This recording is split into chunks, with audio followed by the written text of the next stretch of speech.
Knowing the rules of chess is just the beginning. Chess is an incredibly deep game that you can spend a lifetime learning. So let's get started. Once you make your first move on the chessboard, you have entered what is called the opening phase of the game. This is where you begin to develop your pieces onto good squares where they can attack, defend, and control the center.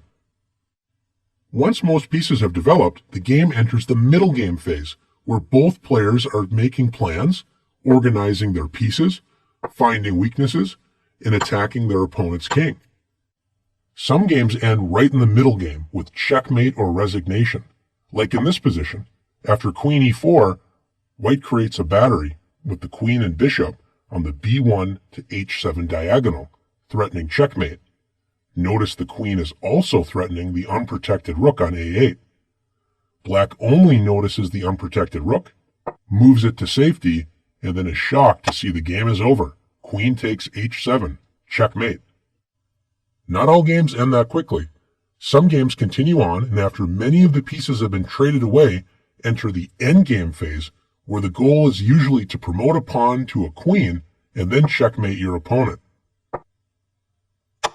In these lessons, you will learn about each of these phases of the game in detail so you can improve your chances of winning. But before we get too far, it's time to talk about your first moves in the opening. There are three main goals in the opening. First is to establish control of the center. The center is the most important part of the board. From the center, you can launch an attack anywhere. Second is to get your pieces onto active squares. They don't have many options when they're stuck on the back rank where they start, so bringing them into the game toward the center is a good idea. Third is to get your king to safety by castling, so the king is not exposed to the dangers of the battle in the center. All of your opening moves should support these goals. Now it's your turn to practice making great opening moves.